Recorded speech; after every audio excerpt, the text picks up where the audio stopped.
How do two 8-year-old twins vanish from a supervised summer camp activity in broad daylight with 20 other children and 3 counselors watching? July 18th, 1987, Saturday morning at Pine Lake Summer Camp in Wisconsin. Lily and Emma Hart were participating in a nature scavenger hunt near Cabin 7 by the lake. At 10:15 a.m., Counselor Sarah Miller counted all children present. At 10:17 a.m., she counted again. 2 girls were missing. For 37 years, investigators found no trace of the twins. Until 2024, when demolition crews tearing down the old lakeside cabin discovered a concrete tunnel entrance hidden beneath the floorboards, leading to an underground chamber that wasn't on any camp maps. Before we begin, subscribe to uncover the stories they tried to bury and ensure no case is ever forgotten. Pine Lake Summer Camp was one of the most popular children's camps in northern Wisconsin. Founded in 1952, it had provided unforgettable summer memories to thousands of children for 70 years.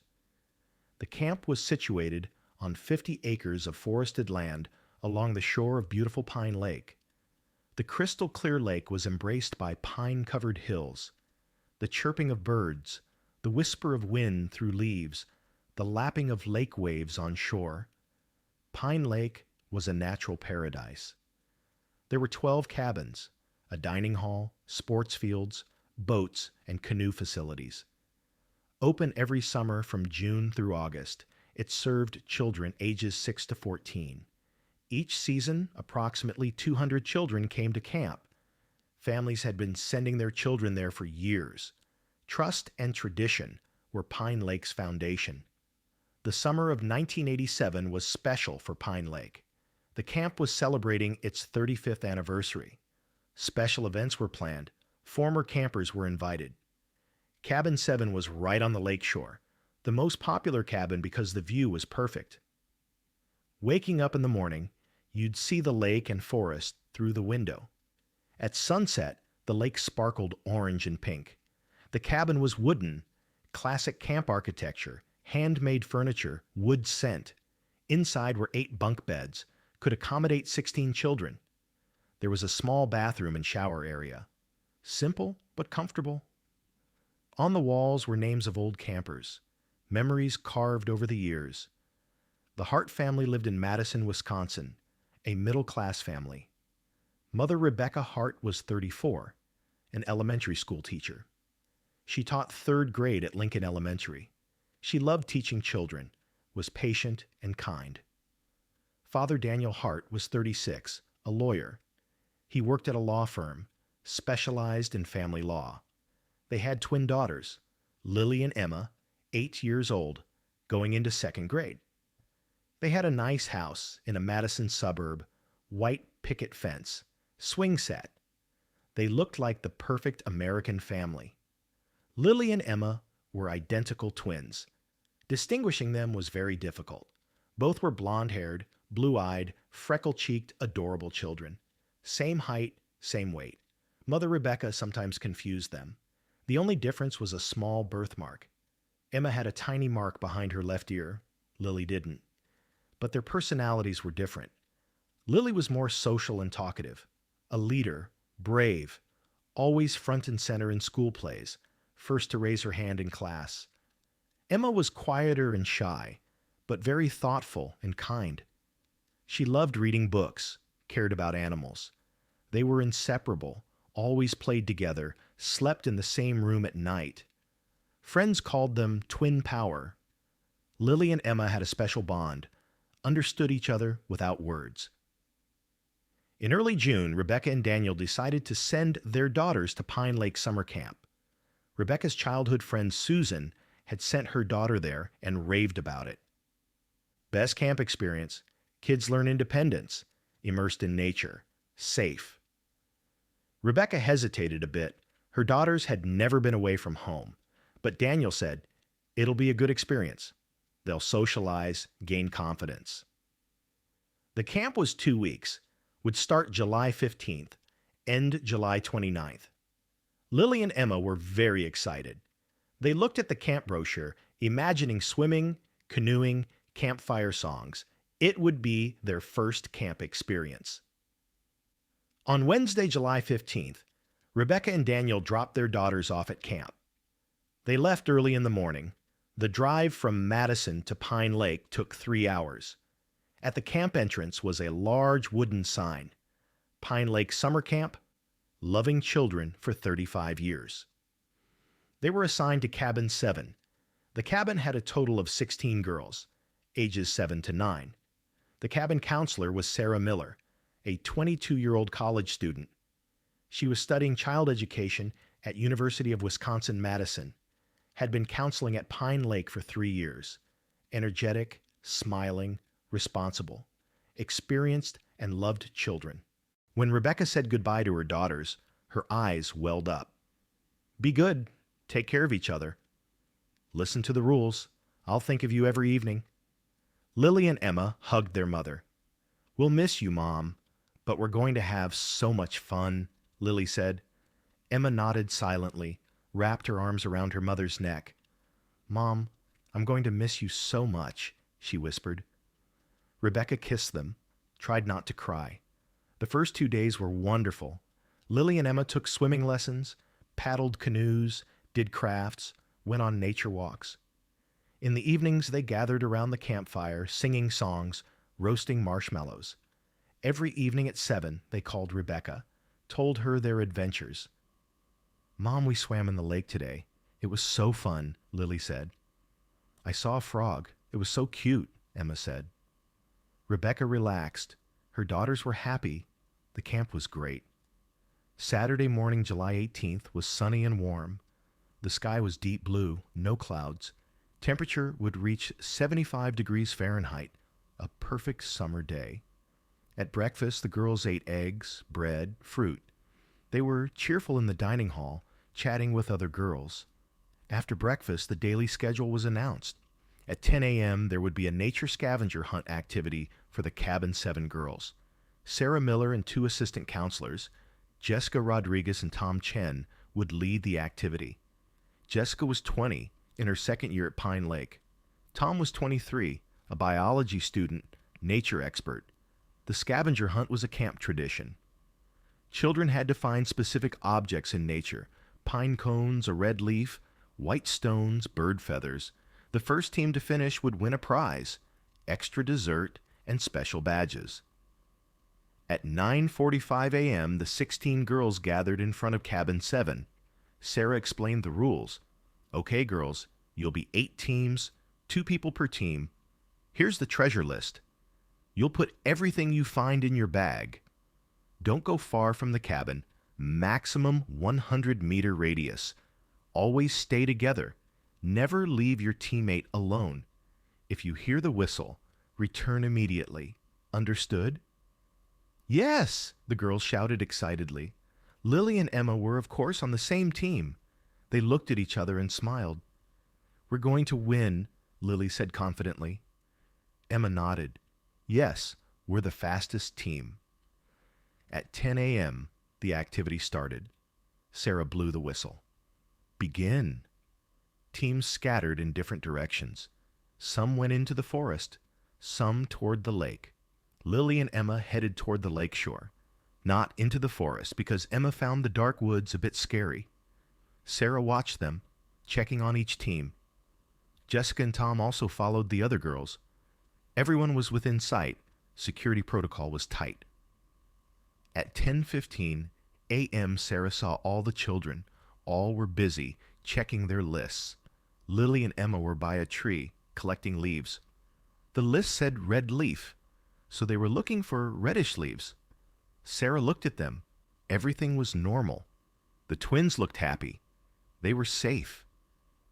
At 10:16 a.m., Sarah turned and walked to help other teams. 2 girls couldn't find pine cones. Sarah showed them where to find them. She was 30 meters from Lily and Emma, but the sight line through the trees was clear. She could see them. At 10:17 a.m., Sarah turned to check again. Out of habit, she checked the children every 2 minutes. She checked where Lily and Emma had been, but the twins weren't there. No one was by the tree. Sarah rubbed her eyes. Maybe she was looking at the wrong tree. No, definitely that tree.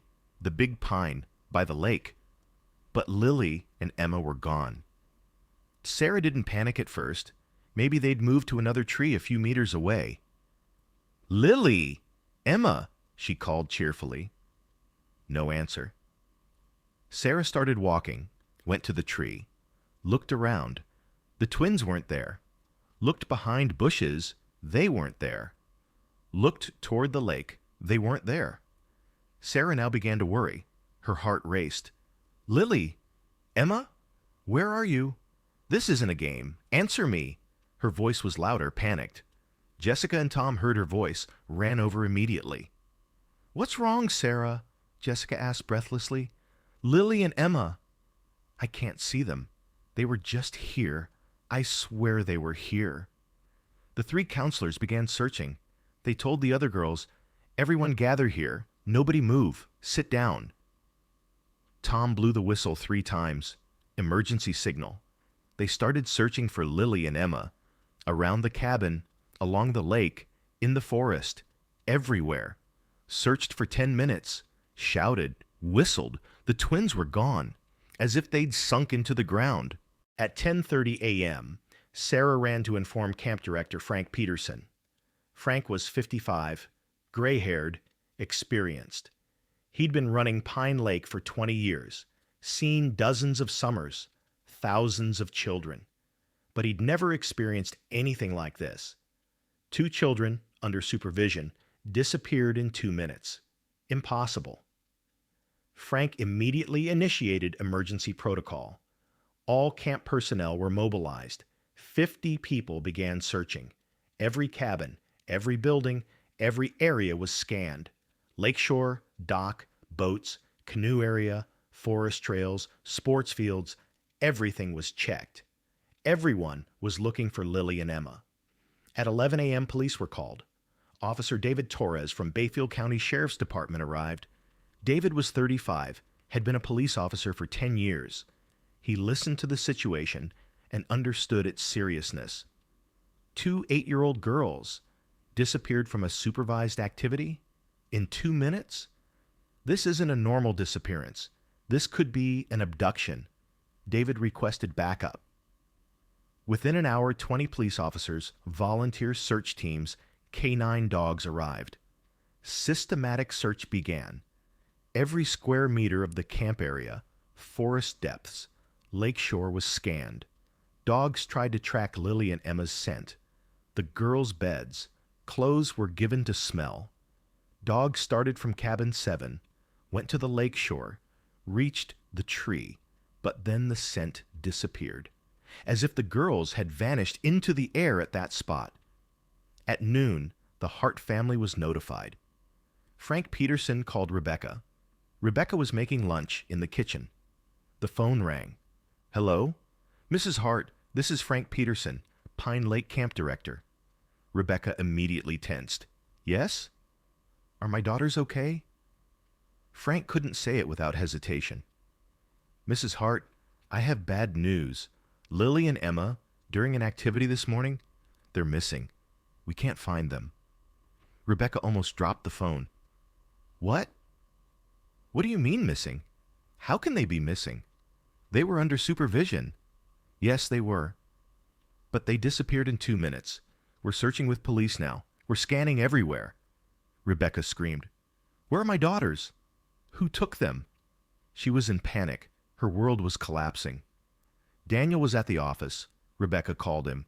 "Daniel, our daughters are missing. They called from Pine Lake. We need to go now." Daniel almost dropped his phone. "I'm coming." Getting in the car. "I'll be home in 10 minutes. Daniel told his client, "Emergency, I have to go." Ran out. 10 minutes later, he was home. Rebecca was crying. Together, they jumped in the car. The drive from Madison to Pine Lake was 3 hours. Daniel drove at 120 miles per hour, didn't care. Rebecca was crying, "My daughters, my daughters." At 3 p.m., the FBI got involved. 2 missing children became a federal matter. Special Agent Linda Hayes came from the Milwaukee office. Linda was 40, had been with the FBI for 15 years. An experienced agent, had worked child abduction cases. She'd seen dozens of cases, solved some, couldn't solve others. But every case hurt her, especially when children were involved. Linda examined the camp, examined where Lily and Emma were last seen, went to the tree, checked the ground. No footprints, struggle marks, nothing.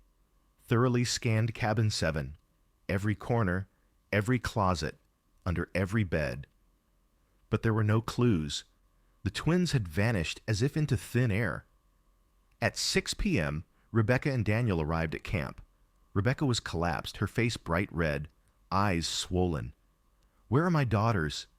Who took them? Please find them." Daniel was trying to hold his wife, but he was shaking himself. Couldn't speak. That night, the search continued. Floodlights were set up. The forest was illuminated. Search continued through the night. Volunteers, police, fire department, everyone participated in the search. Nothing was found. The next day, media announced the news. "Twin girls missing at summer camp" became the headline in Wisconsin newspapers. Photos of Lily and Emma were shown on television, local news, national news. The public was shocked. 2 innocent twins. How do they disappear from a safe camp? The FBI launched an extensive investigation. All camp personnel were questioned. 50 employees, each passed a polygraph test. Their backgrounds were checked. No one had a suspicious background. Camp director Frank Peterson had a flawless 20-year career, was a respected man in the community. The counselors were young, clean background college students, loved children. Roads around the camp area were checked. Every vehicle that passed through the area between 9 and 11 a.m. that morning was attempted to be identified. Witnesses were sought. "There was a man fishing by the lake. I didn't see anything. I was just fishing," he said. There were no other witnesses. By the end of the first week, hopes began to fade. 7 days had passed since the twins disappeared. Statistics were cruel. The first 48 hours were critical.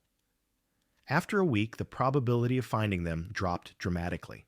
Rebecca Hart collapsed, had a nervous breakdown, was hospitalized, given sedatives, stayed in the hospital 2 days. Daniel stayed at a motel near the camp, worked with police every day, participated in searches, but hope was fading. Reality was painful. 2 weeks later, the FBI stopped active searching.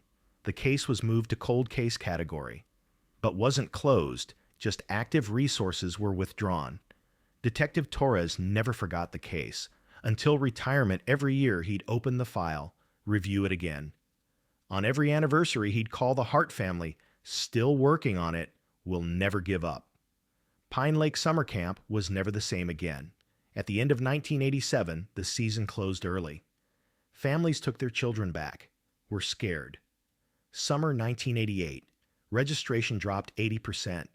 Frank Peterson was devastated. The camp's reputation was destroyed. No one wanted to send their children. Cabin 7 remained empty. No one wanted to stay there. It was believed to be cursed. In 1990, the camp closed completely. Buildings were abandoned. Nature reclaimed them. As years passed, cabins rotted. Roofs collapsed. Windows broke. Pine Lake became a ghost place. Local youth would go there for ghost hunting, but most were scared. Rebecca and Daniel Hart never found their daughters.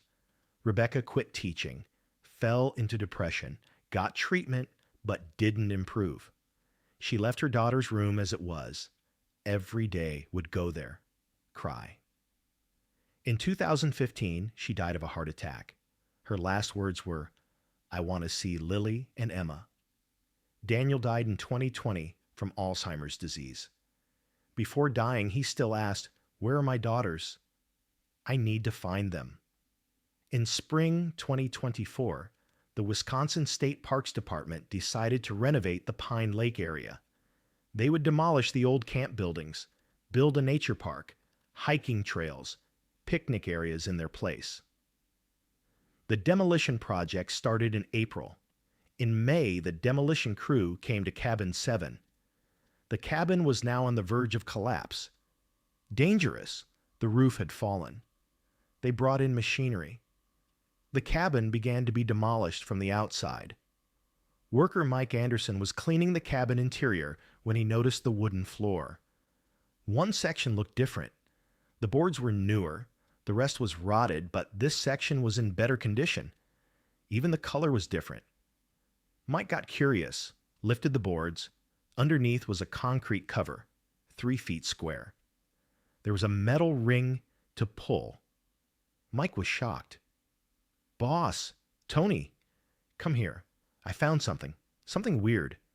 Foreman Tony Martinez came, radio in hand, looked at the concrete cover. "What is this? A basement?" "There's no basement on any plans." They tried to open the cover. It was heavy, rusted, but finally opened. Underneath was a narrow concrete tunnel going down. Mike looked with a flashlight. The tunnel went down about 10 feet, dark, eerie. Tony called the police. "Call Bayfield Sheriff's Department. We found something at Pine Lake. There's a hidden tunnel at Cabin 7. Could be related to the 1987 case." Within an hour, police arrived. Sheriff Jennifer Walsh, 40 years old, 15 years on the job. She knew about the 1987 case. Everyone knew. Looked at the tunnel. "We need to call the FBI. This is very serious." Special Agent Robert Chen came from the Milwaukee FBI office. He was 45, had been with FBI for 20 years. With his team, he descended into the tunnel, down a narrow concrete ladder 10 feet, damp, airless. They arrived at a small room. The room had concrete walls, about 8 feet square. In the ceiling was a small ventilation hole, but it was clogged, not working. In the corner were 2 small beds, metal frames, rotted mattresses. In another corner, a plastic bucket, an old blanket, some plastic bottles, and on the wall were writings carved in a child's hand. Robert read with his flashlight. His voice trembled. "Day 1. Lily and Emma are here. Dark. We're scared. Mom, Dad, find us. Please. Day 3. A man brings food. He doesn't talk. Can't see his face. Emma is crying. I'm trying to calm her. I'm singing to her. Day 5. Emma is sick. She's coughing. It's very cold here. Blanket isn't enough. We can't get warm. Day 7. Emma's condition is bad. She has a fever. I'm giving her water, but it's not enough. Need help. Please, someone find us. We're here. Day 10. Emma is sleeping. I can't wake her. She's breathing but won't open her eyes. So cold. Mom, help Emma. Day 12. Emma is sleeping now. Her heart isn't beating. I'm very tired too. So cold. Mom, I miss you. I miss Emma. Lily Robert Chen couldn't hold back tears. As he read the wall, his hands trembled. 2 girls had been held here for days. Lily had tried to protect her sister, sang to her, tried to keep her warm, but couldn't succeed. Emma died. Then Lily too. In the corner of the room, the concrete floor looked different. It was dug up. 2 small bodies were found, wrapped together. Lily had embraced Emma. DNA tests definitively confirmed Lily and Emma Hart. Autopsy reports showed Emma had died from pneumonia. Lily from dehydration and hypothermia, 2 to 3 days after Emma. Both had died suffering. The FBI began investigating the perpetrator. Who had built the tunnel? Cabin 7's original construction records went back to 1952. But the tunnel was newer, maybe built in the 1980s. The concrete looked new. Pine Lake's former personnel were investigated. A maintenance worker who worked 1985 to 1987 caught attention. Raymond Cole, then 45 years old, hired in 1985, left in August 1987, 1 month after the girls disappeared. Sudden departure. Raymond's background was investigated. In 1978 in Minnesota, arrested for child abuse, but released due to insufficient evidence. In 1982, similar charges in another state released again. Pine Lake didn't know this, hadn't done detailed background checks. Procedures were loose in those years. Raymond was now 82, living in a nursing home in Minnesota. FBI interrogated him. The old man initially denied everything. "I didn't do anything. I was just a maintenance worker." But faced with evidence, DNA, tunnel construction, everything pointed to him. Finally, he broke. "Yes, I did it. I built the tunnel, under cabin 7. Did it summer 1985. Worked at night. Nobody noticed. I took the twin girls in 1987. Took them to the tunnel. Kept them there. But I didn't want them to die, I swear. I just wanted to be with them. But they got sick. Couldn't help. I was scared. I left them there." Raymond Cole was charged with first-degree murder, kidnapping, child abuse. At 82, he would die in prison. The judge said, "You will spend the rest of your life in prison." In June 2024, the remains of Lily and Emma Hart were returned to their family, but Rebecca and Daniel were no longer alive. The girls' Aunt Margaret and Uncle Thomas organized the ceremony. All of Madison's community attended.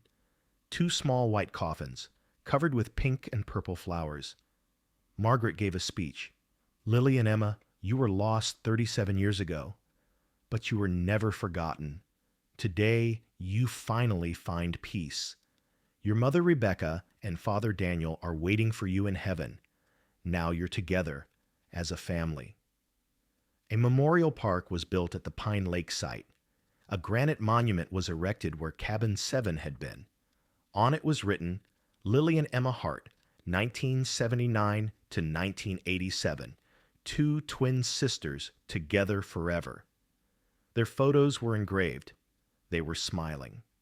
This story shows us that even the safest looking places can hide dark secrets.